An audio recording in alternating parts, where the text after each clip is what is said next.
दोस्तों ऐसी कुछ गलतफहमियां एचआईवी होने के डर को लेके फैली हुई हैं, जिसकी वजह से लोग घृणा में जी रहे हैं और अपने दिमाग में डिप्रेशन में जी रहे हैं, जो उनको और भी खराब कर रहा है। क्योंकि डिप्रेशन इंसान को और तरीके से भी खराब करता है, अंदरूनी खोखला करता है। तो हमें डिप्रेशन से बचना है और अपनी गलतफहमियों को दूर करना है। और वो कैसे? इस वीडियो के माध्यम से। वीडियो को ध्यान से देखिए, मैं आपको कुछ ऐसी गलतफहमियां आपके दूर करने वाला हूं जिससे आपको पता चलेगा कि हाँ, हमें इस चीज से एचआईवी नहीं होने वाला है, एचआईवी ऐसे नहीं फैलता है, या आप किसी को एचआईवी ऐसे नहीं फैला पाएंगे।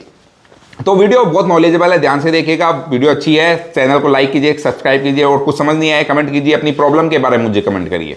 तो सबसे बड़ी गलतफहमी लोगों के दिमाग में ये है कि किसी भी एचआईवी पेशेंट के साथ आप सोते हैं, लेटते हैं, गला मिलते हैं, हाथ मिलाते हैं, या उनको गाल पे पप्पी भी करते हैं तो आपको एचआईवी हो सकता है।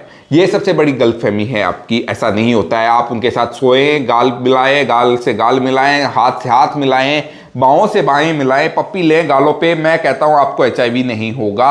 ये उनके साथ आप दुर्व्यवहार ना करें, उनके साथ घृणा ना करें। वो भी हमारी तरह एक नॉर्मल इंसान है।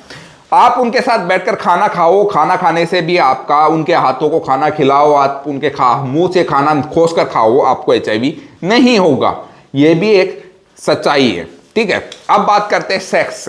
अगर आप उनके साथ सेक्स करते हैं कोंडम लगा के, कोई भी एचआईवी पेशेंट है उसके साथ आप कोंडम लगा के सेक्स कर रहे हैं और आपका कोंडम नहीं फटता है, या कोलगल के साथ आप सेक्स कर रहे हैं तो आपका कोंडम नहीं फटता है, तो भी आपको एचआईवी नहीं होने वाला है।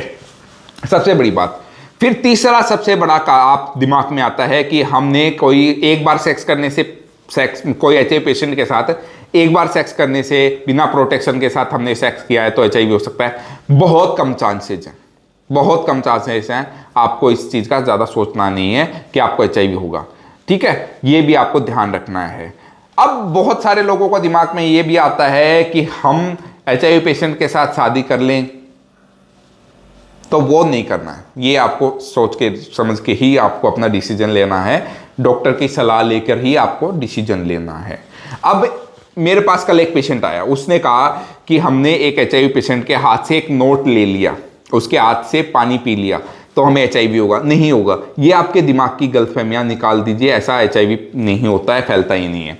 क्या पीरियड्स के अंदर सेक्स करने से एचआईवी होता है? देखिए, अगर उस व्यक्ति को एचआईवी नहीं है, किसी व्यक्ति को एचआईवी नहीं है, और फिर आप पीरियड्स में सेक्स करते हैं तो आपको इन्फेक्शन, अदर इन्फेक्शन हो सकते हैं, लेकिन एचआईवी नहीं होगा।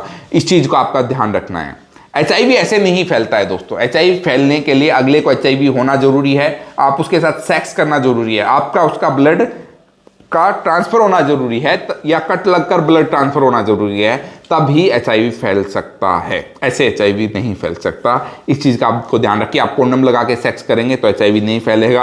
आप गाल पे किस कर रहे हैं, आप गले मिल रहे हैं तो एचआईवी नहीं होगा। आप पानी पी रहे हैं, उसका उठा पानी पी रहे हैं, जूठा पानी पी रहे हैं, जूठा खाना खा रहे हैं, तो एचआईवी नहीं होने वाला है। आपको कोई दिक्कत नहीं है। अब बहुत सारे लोग मुझसे पूछते हैं कि मच्छर को काटने से भी एचआईवी हो जाएगा, क्योंकि ये एक पेशेंट को मच्छर काट लिया, दूसरे को वही मच्छर मेरे को काट लेगा तो क्या मेरे को एचआईवी हो जाएगा? नहीं होगा, उससे भी आपको एचआईवी नहीं होगा। हाँ, अगर आपका ब्लड लग गया एचआईवी का, मतलब कि एचआईवी पेशेंट का ब्लड आपको हाथ पे लग गया, आपके हाथ पे कोई कट नहीं है, कुछ नहीं है, तो भी आपको एचआईवी नहीं होगा। आपके दिमाग से ये बात निकाल दीजिए। अगर आपको और भी एचआईवी से संबंधित जानकारी चाहिए, ट्रीटमेंट हो या लाइफस्टाइल हो, तो भी आपको कोई एक्स्ट्रा जानकारी चाहिए, तो आप दिए गए नंबरों पे हमें कॉल कर सकते हैं, जिससे आपको और बेटर नॉलेज मिल पाए। मिलते हैं एक और वीडियो के साथ, तब तक के लिए नमस्कार।